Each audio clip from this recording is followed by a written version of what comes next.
श्री कृष्ण और उनकी दो बीवियों रुक्मणी और सत्यभामा से संबंधित एक बहुत ही अच्छी पौराणिक कथा है। भगवान श्री कृष्ण की पत्नी सत्यभामा के मन में एक दिन बहुत ही अजीब सा विचार आया।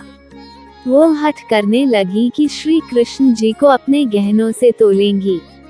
श्री कृष्ण जी को जब ये बात पता चली तो वे सत्यभामा से कुछ बोले नहीं, बस मंद मंद मुस्कुराने लगे। सत्यभामा अपने ढेर सारे जेवर ले आईं। पलड़े के एक तरफ उन्होंने भगवान को बैठा दिया और दूसरी तरफ अपने जेवर रखने लगी, लेकिन पलड़ा अभी भगवान की तरफ ही झुका था।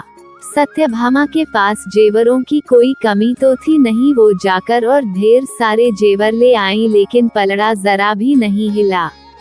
सत्यभामा ने अपने सारे जेवर तराजू पर रख दिए, लेकिन कोई फायदा नहीं हुआ। अंत में वह थक कर बैठ गईं।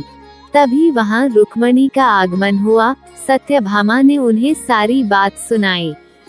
सत्यभामा की बात सुनकर तुरंत रुक्मणी जी पूजा का सामान ले आईं।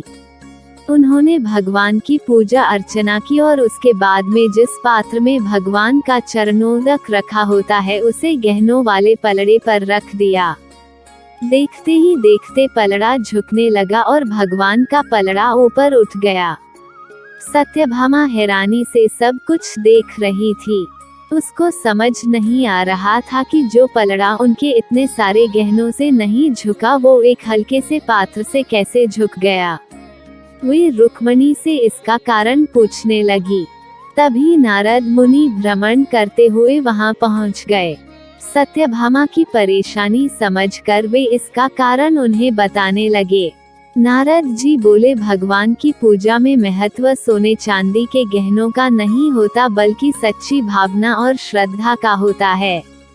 रुक्मणी ने अत्यंत प्रेम से भगवान का पूजन किया, जिससे उनकी श्रद्धा और भक्ति की ताकत चरणोदक में समा गई। जब रुक्मणी ने वह पात्र तराजू पर रखा तो उनकी भक्ति की ताकत से पलड़ा नीचे चला गया। ईश्वर को सिर्फ सच्चे प्रेम, श्रद्धा और भक्ति की भावना से ही पाया जा सकता है। सोने चांदी और रुपए पैसों का भगवान की नजर में कोई मोल नहीं होता। भगवान की पूजा यदि सही ढंग से की जाए तो ईश्वर की प्राप्ति अवश्य होती है।